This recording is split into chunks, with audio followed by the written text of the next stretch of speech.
Hello, everybody, and welcome to the DH Pickleball Show. My name is Mike Behrens. We are back here to talk to my good buddy, David Henry, about his pickleball journey. We're going to do these episodes to help you guys, and David's going to share tips and tricks and things that he's doing to optimize his pickleball game and increase his performance on his journey to taking his pickleball game wherever he can get it to go. Hopefully that pro level, if we can get you there, right, David? Absolutely. Doing really well, Mike. How are you? I'm good, buddy. I'm good. I'm excited for tonight's episode. We're going to try to cover just a little housekeeping for everybody. We're going to try to cover two topics tonight. The last couple of weeks, we've talked about pickleball customization. Definitely go back and check those out. Tonight, we want to try to talk about hitting drives. We'll for sure talk about that and hitting drives and heavy drives in pickleball. And then we also want to talk about healing tendonitis because maybe they're correlated, maybe not, if we have time. So we'll see how the conversation goes. But to talk about heavy drives, I want to dive into this because I started to ask you before we started recording, what is a heavy drive? I'm not even sure because, again, I don't know what I'm talking about when it comes to pickleball. So please enlighten.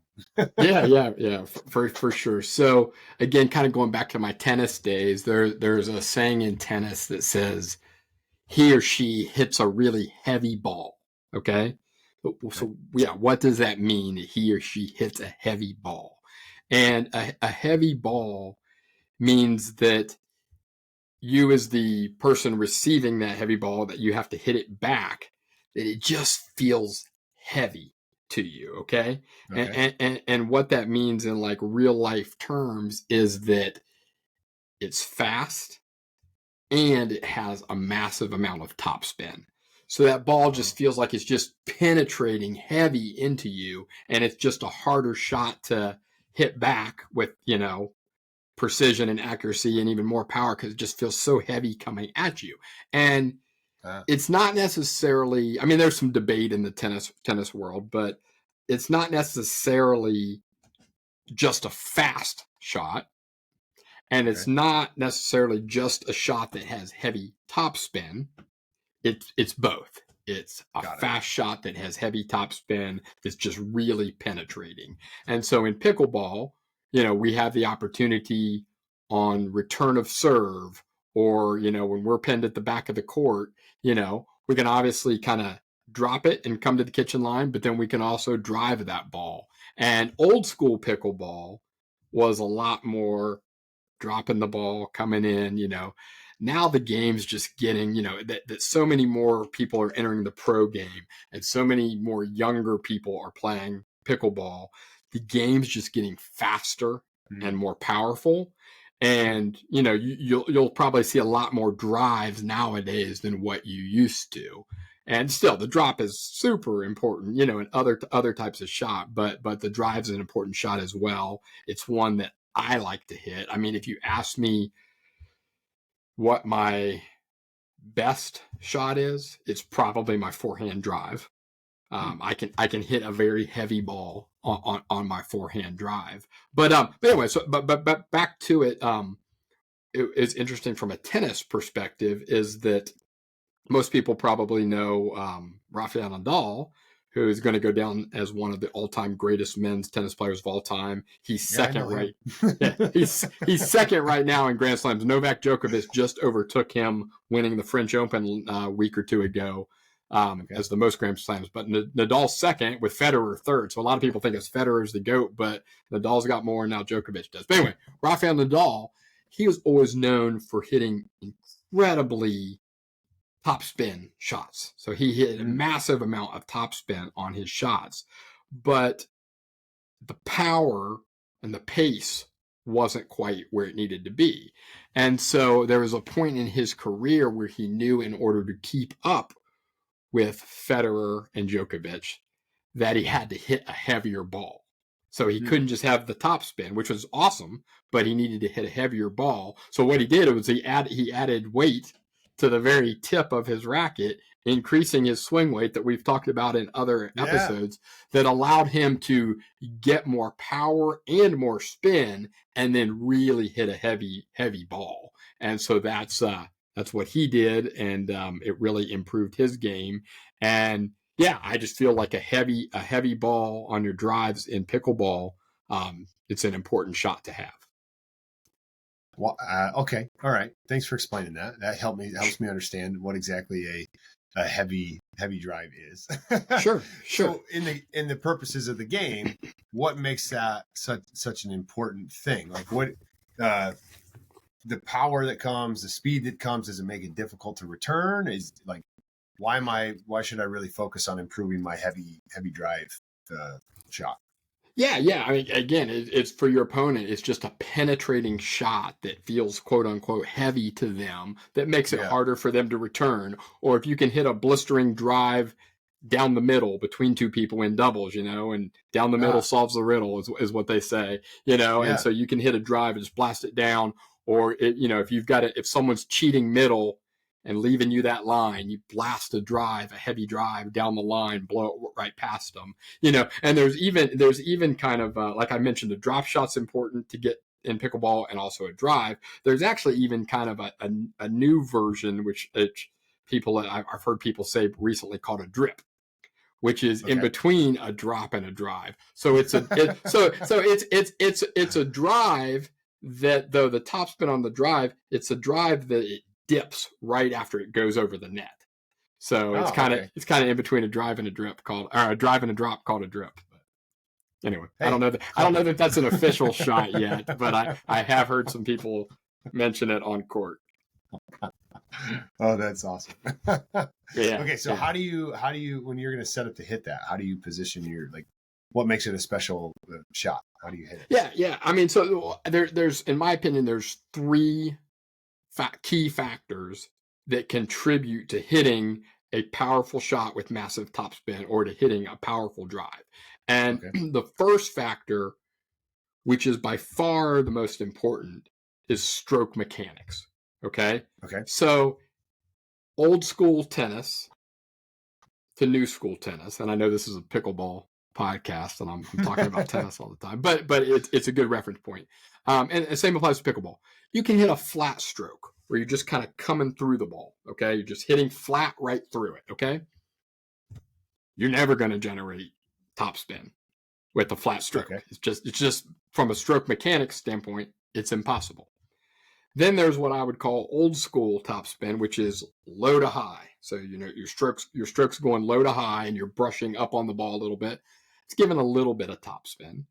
Then more modern new school topspin is this incredibly whippy stroke where you're going low to high with a fast paddle head speed and you're just really whipping through the ball. Now in tennis, because you've got strings on your racket that kind of cup and absorb the ball, in tennis, you can brush up behind the back of the ball and generate massive topspin.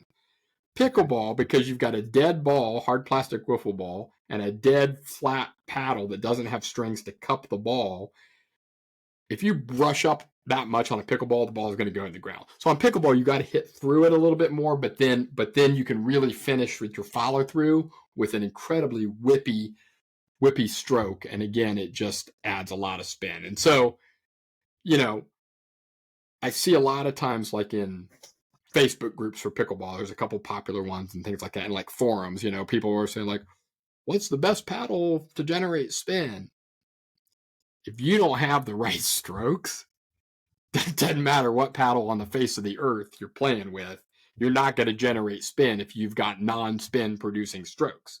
So that's why the stroke mechanics to have top spin producing strokes with a fast paddle head speed, that's got to be in place first. And that is the most important factor to generating power with spin and to hit a heavy drive.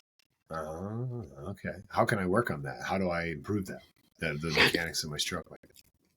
Yeah, I mean, it's just kind of style development. I mean, if you've kind of grown up and you're playing with a flat stroke, it's going to be some effort to change it. But I would say the best way is to either just watch, a lot of pros or people that do hit with a lot of pace and heavy topspin, and just watch their stroke mechanics.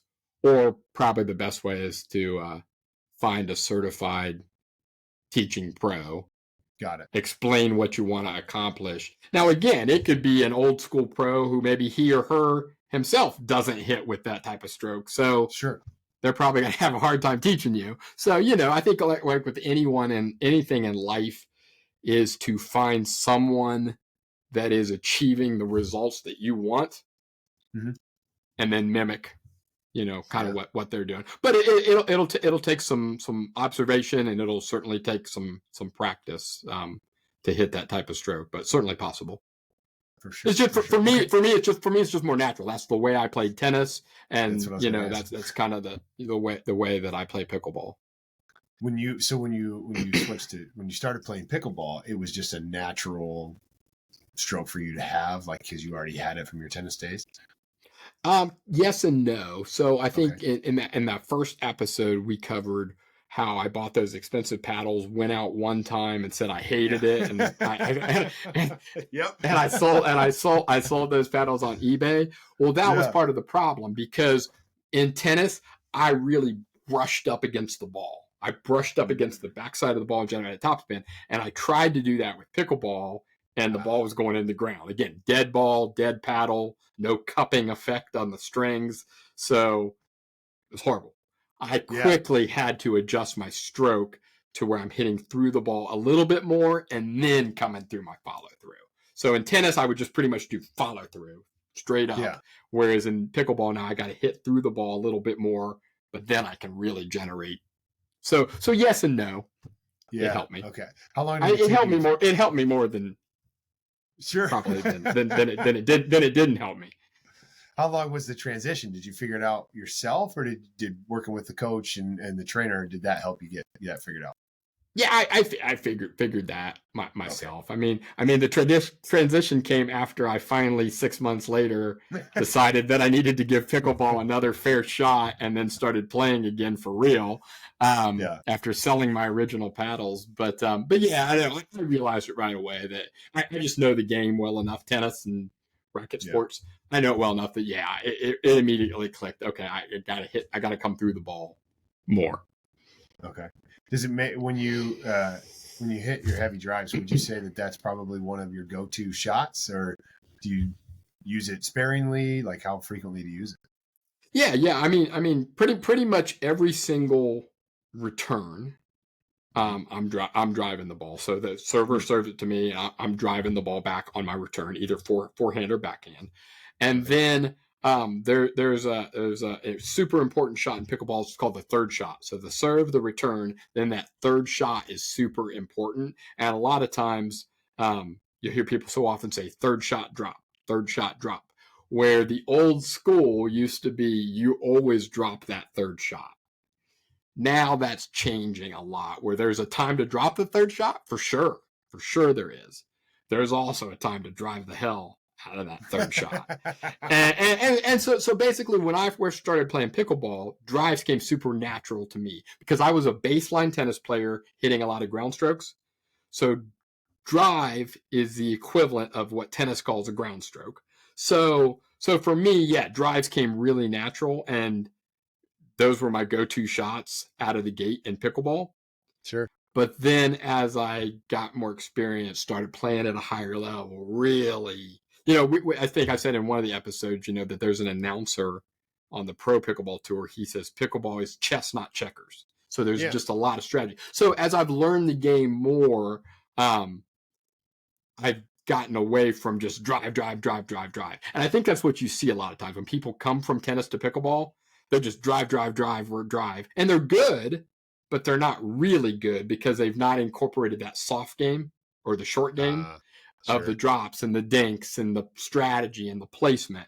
And so same was true for me. So I came on to the pickleball scene, and I was drive for my tennis game, and I was good at it, and I was hitting great drives, and I was okay at pickleball. But then once I really started learning the game and learning the strategy and learning when to drive and when to drop, and it's that's when my game has really, really elevated, and it just got so much more fun too, rather than just driving the ball. I mean, there's a kind of a derogatory term, and it shouldn't be, but a derogatory term in pickleball called a banger, and that's someone who just drives all the time. So they're just a banger, And I agree that you don't want to just be a banger. You want to have Sure. an all-round game. But banging is not bad. There are certainly Sure. there's a time and a place for banging a drive, and Yeah. so that's it. Huh. That's cool. Okay. So, Yeah. what else do we need to know about a heavy drive? Yeah. So Yeah. the first what's that? Yeah. Tell me Yeah. more about the Yeah. heavy drive. I'm very Yeah, so- intrigued by this. Yeah. Yeah. So the first factor is obviously stroke mechanics. So you don't have that in Yeah. place, you're not going to be able to hit, a heavy drive. And if you do have it in place, that's going to be the most important factor. Yeah. The second most important factor, and again, I am not a physicist, and I don't know this to be true. It's more gut feel on my part from experience and playing. Is I would argue that the second most important factor in hitting heavy drives is the swing weight of the paddle.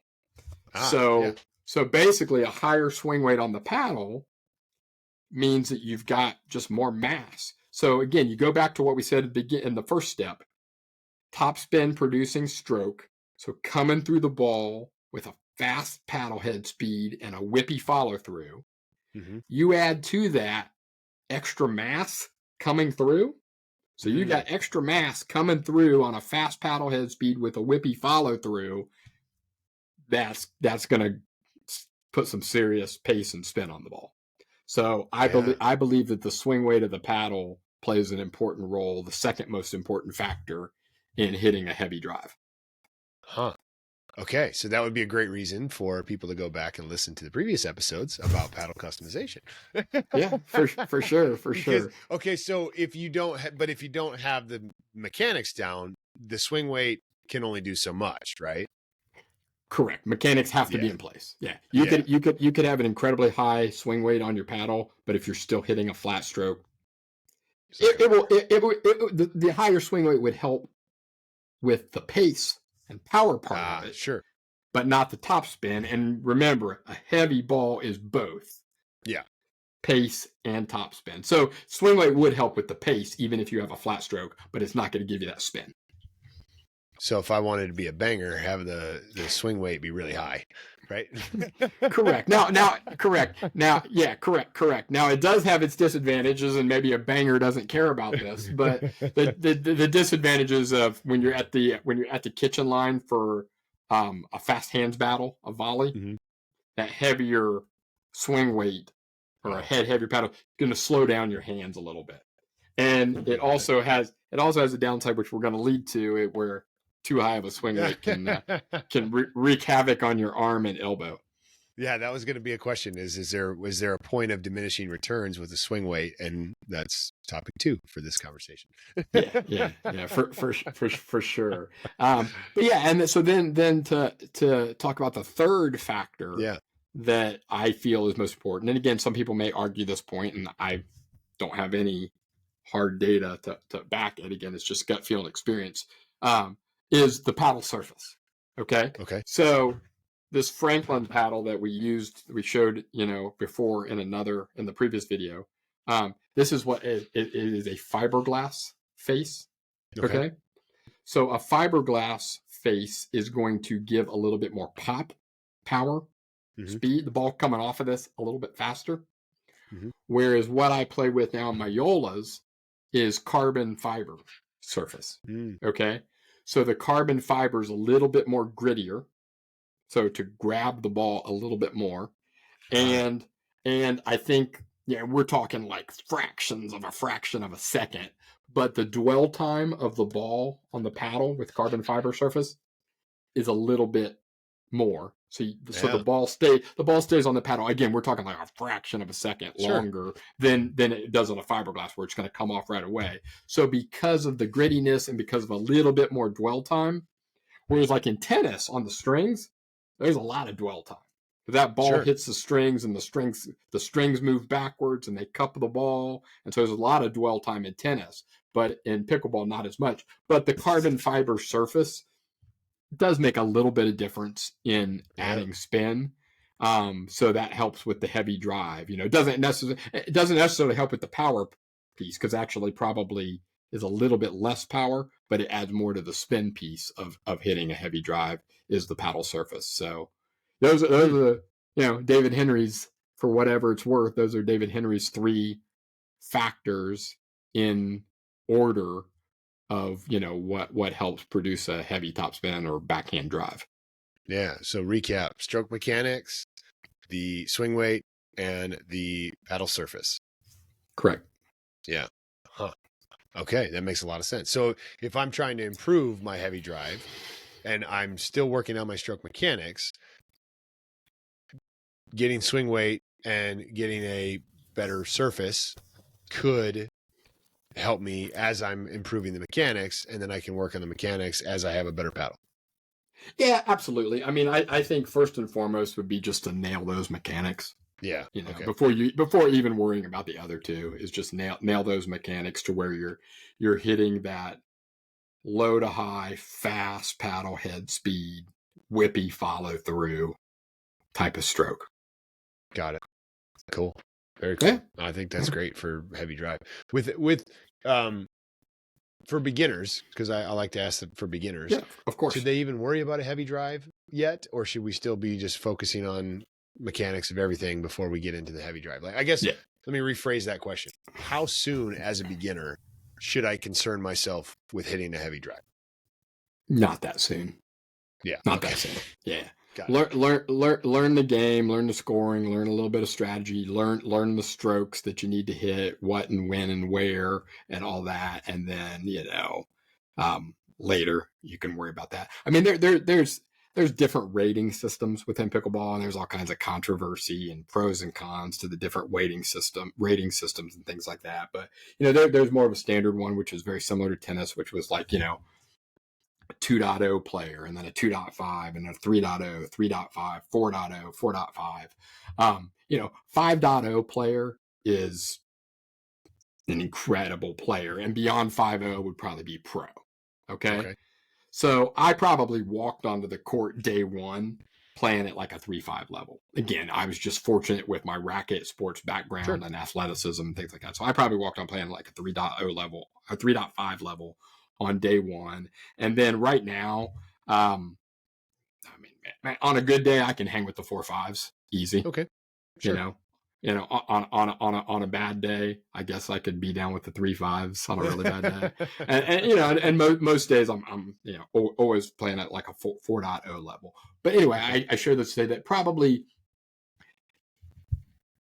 if you're below a 3.5 player, and there's descriptions of what a 3.0 player is and what a 3.5, those are online. If you're below 3.5, you're probably not too concerned with hitting a heavy drive. But if you're playing at that 3.5 level and you want to go to the 4.0 level and you want to go to the 4.5 level, a heavy drive is an important shot to have in your arsenal along with the others. Because again, the minute I say heavy drive is an important shot to have in your arsenal, people say, yeah, just bangers, bang, whatever. No, it's one of many important shots to have in your arsenal. Okay. All right. Very cool. Yeah. All right. That's good. All right. So then in future episodes, we can talk about the other important shots then, I take it. Yeah, for sure. Yeah, definitely. All right. Okay. So some of the drawbacks to a heavy drive. Before we talked about topic 2 of this episode, what's some of the drawbacks that come with a heavy drive that can carry us in to topic 2 of this episode? Yeah. Well, there's no drawback of the heavy drive in and of itself. Like, it's an awesome shot that you want in your arsenal. Okay. In order to get a heavy drive, though, you may have to increase the swing weight of your paddle some. And that's where there are drawbacks. There's performance drawbacks and there's physical drawbacks. And so the performance one's what I've said, like, you're a lot of times in pickleball, hand speed at the kitchen line when you're in those fast hand battles, hand speed is so critically important. And so, again, if I've got a paddle that's just way too head heavy, I'm not going to be able to maneuver that paddle around for all the volleys in a hands battle. So that's the performance drawback, is you gotta find that happy medium of it's giving you performance on your serves and your drives and things like that by having a higher swing weight, but you don't want it to impact negatively at all on your hand speed. So you got to kind of find that happy medium. The other piece, which is more physical, which unfortunately I encountered is that too high of a swing weight can wreak havoc on your arm and give you Sure. tennis elbow or pickleball elbow, or more formally called tendonitis in Sure. your arm. And that's what happened to me. And I can share a lot about that. Well, okay. So tell us, how did that happen? Was it because you were trying to be a banger, or what's going on there, David? Give us the story. So first and foremost, it leads way back into 1988. In my high school and junior tennis days. So Sure. at that time, I was playing with an incredibly stiff graphite racket, the Prince original graphite racket. It's an awesome classic racket, a legend type of racket, but super stiff graphite. And then I used a type of string. It was called Prince Pro Blend, and it was durable because the cross strings in this mix were Kevlar, and Kevlar is just a super stiff type of material. So I was playing with a stiff racket and stiff strings, and so that vibration had to go somewhere. So my strings weren't absorbing the vibration. My racket wasn't absorbing the vibration. So guess what absorbed the vibration? Yeah. Your arm and elbow. Yes, sir. And so I've had those problems for years, and to the point that in some early adulthood I was playing a lot of volleyball, just some rec volleyballs, and I was having problems like the overhand motion was really killing my arm and shoulder, to the point that we played volleyball on a Monday night. We played in this league on Monday nights, my wife and I, and I would the next day it would hurt, but then it would start to feel better. Yeah. And I kept playing. Then after I played on Monday night, it was hurting all the way through Wednesday, and then it would get better. Then it got to the point where I was playing on Monday night, and from the next Monday, it was still hurting. So I'm like, man, I got to get some help. And that's when I found my chiropractor. I've been with her for 20 some years, and she's just amazing. She does a lot of soft tissue work. So does your back adjustments like any chiropractor does, but then she also does a ton of soft tissue work. And so she really helped me and worked through it and worked on all this tendonitis here. I do have some degenerative damage in my shoulder that she said an MRI showed. I don't know what that means. It means I can't do that overhand motion a lot, but that's where pickleball is really good for me, because sure, I have to hit overhead shots in pickleball, but it's not like tennis where you're serving that way time after time after time, because the serve in pickleball is underhand. So anyway, so as pickleball suits me because of that. So anyway, that was the start of it. And then so it never really went away over the years. And she helped me manage it, of course. And then once I quit playing tennis and volleyball, it was fine. Sure. So when I started playing pickleball about a year and a half ago, I felt it a little bit, but not too badly. It was totally manageable and no problem.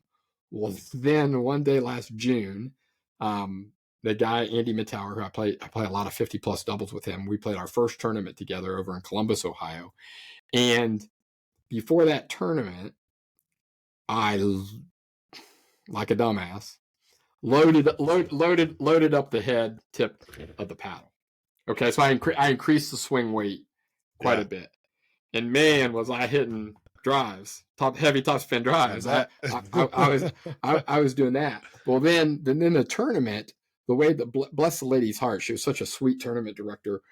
She wanted us to get our money's worth, but the way that she had the format, like it was round robin, two out of 3 games to 11, and then after the round robin of the 2 different pools, then we went into a semifinals and a finals, and so we ended up playing that day with very little rest between games, almost 5 hours straight. So you take a heavy paddle, high swing weight paddle that I wasn't used to, and then you combine that with 5 hours of play with that high swing weight paddle, I was toast. And so, so I was toast, and that really inflamed it.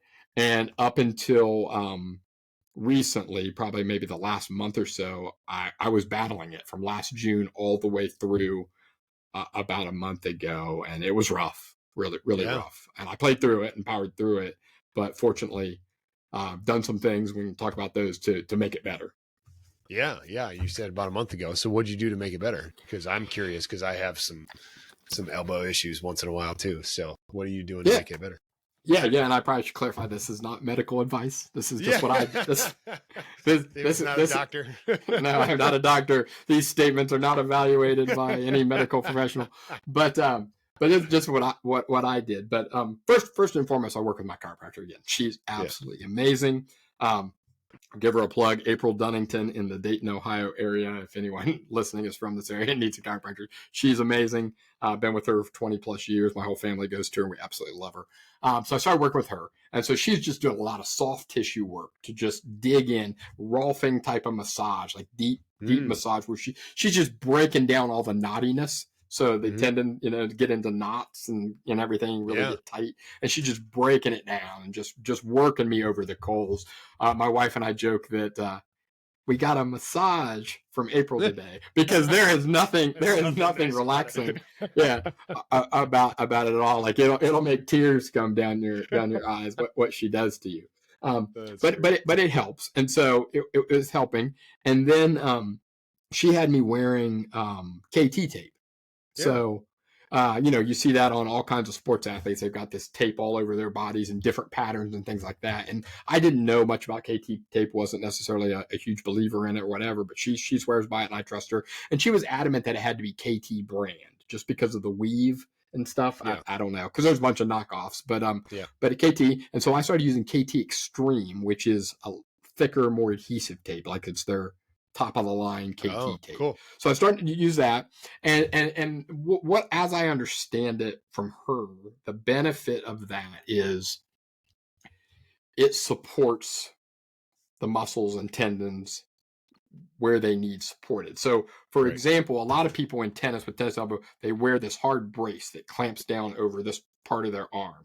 Okay, she's not a big fan of braces per se, and I get why. It's because she says the braces a lot of times restrict natural human movement. You're nodding your head, so you probably know all about this stuff. And so that's why she likes the KT tape, because it supports, but it doesn't restrict natural movement. And so she was really amazing from the standpoint of, she tells me, okay, put it here in this spot, stretch it at 10% or stretch it at 100%, so there's different, like how tight you stretch it when you're applying it and where to put it. And we had to do a little bit of trial and error, where she said, put it here, and then it got better. But then I'm like, the pain keeps moving around my arm. Like we get it to stop in one point, but then it goes to another. And, but she's so awesome at what she does. And she really listens and observes, says, okay, now where exactly is the pain?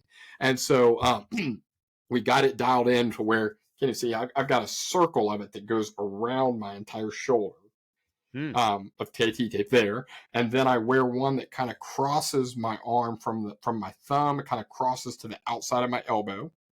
I don't have it on tonight, obviously. And then I have another one that kind of goes down just the inside of my arm. So right from my wrist to right at the elbow. And when we got those 3 spots dialed in with the KT tape, that really took it to another level of improvement and really started helping me. And I'll tell you a funny, interesting story related to that is, a lot of times people will see the KT tape, when I'm playing. And they're like, what does that do? They're curious. And I tell them a little brief reason as to why I use it and what it does. And a lot of times I get this response of, oh, I'm going to go out and buy me some and put it on. And I'm like, no. I'm like, there is an exactly specific place that you need to put it at a certain angle, and you need to stretch it at a certain percent. Don't just go slapping KT tape all over your body, because it probably won't give you the outcome that you want. So. Yeah, exactly. David worked with a professional to figure out where those go. Again, this is not medical advice. Absolutely. And I think, in addition to all her chiropractic training and education, I think she actually took specific courses, like at seminars specifically about KT tape and how to apply it and where. So she's brilliant about. So that really helped, but it wasn't kicking the problem. It was still there. Again, I was able to play through it, but it wasn't fun. And some days was worse than others. So then what we realized, and she had to lecture me quite a bit, because sometimes I can be bullheaded. But basically what she was doing, all the work she was doing in the KT tape was really helping me. But then I went back on the court after she helps me. So I see her once a week and she's working out. Then I go back on the court and I play with this head heavy, high swing weight paddle. And I'm just reversing the damage that that she did the good, and then I'm reversing the good that she did by playing with this paddle. And so she like I said, April, but the performance of this heavy paddle, like it's amazing what it does. And she has to lecture me and says, you know, I'm sure it is, but we want you to play this sport for 25 more years. You know, that's our goal here, you know. So if there's anything you can do to, you know, lighten the head heaviness or the swing weight, she didn't know swing weight, but she knew the general concept of, you know, lighten your paddle up from a swing weight perspective so it's not so head heavy. Because really, like I think I said in another episode, is that obviously I was having shoulder problems, I was having elbow problems, but then it started creeping into my wrist. And you got to think about it. I'm holding this paddle at the end, and all this heavy weight is at the end. It's just putting a lot of strain, downward strain on the wrist over time. So I wasn't doing myself any favors. And so that's when I, as I talked about, I think in the last or the two previous episodes, started lowering the swing weight of my paddle. And a lot of people, because I got into a little brief argument in a Facebook forum, and it's just not worth my time and effort. But people are like, no, you need a heavier paddle if you're having elbow problems. I'm like, I'm not talking about paddle weight. I'm talking about swing weight. They weren't getting the difference, because I do think sometimes you can swing too light of a paddle and that will cause some arm problems. So what they were saying is true, that sometimes adding weight to your paddle, just overall weight, can help with some arm problems.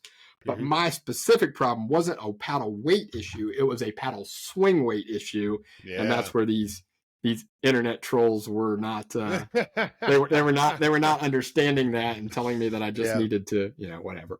But anyway, that's when I started lowering the swing weight paddle. And I think I mentioned I was playing at that time with a swing weight of about 130. So then I dialed it down to about 127, 128, and it helped. But it still wasn't perfect. And so then I dialed it down further to what I'm playing with now, which is a swing weight of 125. And so I found that 125, I think, is the sweet spot. I don't think I need to lower it, the swing weight anymore, because my arm just really feels a lot better now that I'm playing with that. To the point that the other night, I getting sweaty, and the KT, one of the pieces of KT tape across the main piece across my arm was kind of coming off in the heat and humidity. I just didn't do a good job. It's no fault of the tape. I didn't do a good job of putting it on. And so it was coming off the middle plate. So I took it off and I played about 2 hours without that piece of tape, and I'm good. So I'm not to the point. I'm not to the point yet where I want to go without my KT tape. So I'm still going to put it on every time I go play. But I think I'm getting close to that point, and I'm going to talk to April next time I see her. I think I'm getting close to that point where, with all of her work and lightening the swing weight of the paddle, lowering the swing weight of the paddle, I think I might be at a point where I can forego the KT tape, which would be good, because that stuff's not cheap, and it's a pain in the butt putting it on. You know, but I'm rushing out the door to go play, and I'm like, oh, I forgot my KT tape. I got to put it on. You know, so yeah, but overall, it's really a lot better. I couldn't be happier. Oh, that's awesome. Yeah, that KT tape is not cheap, but it works if done correctly. Don't go out and buy a bunch of KT tape and then try to just tape yourself up. Google it, figure out what you're supposed to do before, because it's very strategic. You got to follow the muscle, all kinds of things that you got to definitely. So I mean, I'm guessing that you've used it before and it's helped you, and you know quite a bit about it. I don't know a ton about it, but like through when you talked about you saw me laughing when you were talking about braces because of volleyball. You know, I have a volleyball club, and I'm a huge not advocate. What's the opposite of an advocate? I'm hugely against braces, ankle bracelets for high school girls playing volleyball, because like you said, it restricts the movement, and then you end up with a blown out knee and all this kind of stuff because the ankle didn't move, right? So KT tape is a godsend for a lot of people, because it just helps with recovery and injuries and things like that. And so, yeah, it's great. It's a great tool to use from helping play through things, you know? Absolutely. And you see it all the time. Like now that conscious of it. College basketball, pro football. I mean, you see guys and girls taped up like crazy. Yeah. So, definitely is popular because it works. Yes, for sure. Okay, so you feel like you're almost back to 100%? I mean, pretty close with the tendonitis? Yeah, awesome. pretty close. Yeah, thrilled. That's and so awesome. now I can like April had to remind me of my goal. I can play for 20 more years, hopefully. Maybe she'll give you a free session for the plug on this episode. maybe we think so highly of her. We've referred a lot of clients and patients to her over the years. So fair enough. All right. Well, hey, we were able to get through both topics and we made them relate to each other, and it worked out great because heavy drives can cause tendonitis. Clearly that's what happened in your case. I mean, it was part of it. It wasn't necessarily just the heavy drive, but it was part of it. So to wrap up this episode, David, is there anything that you want to share? Any final thoughts about heavy drives or tendonitis and what to do, what not to do? No, I think we covered it, and as always, I greatly appreciate your outstanding listening skills and probing questions and probing questions along the way, because you do bring up a lot of good points and things that I forget, and I think you just make it great for the viewers to make sometimes I could get in my own head and start talking, and I think you slow it down and reel it back in and make it more clear and absorbable for the people that are listening and watching. So I really appreciate that, man. Well, thanks, dude. I appreciate that. So, all right. Well, I will take us out then. So thanks everybody for tuning in. Please comment, like, subscribe to the channel so that we can, help more people on their pickleball journey. And David can continue to share his knowledge, vast knowledge of the pickleball game and how he is optimizing everything that he's doing moving forward. So leave us a comment. We'd love to answer questions. And that's it for this week's episode of the DH Pickleball Show. And we will see you in the next episode. See ya.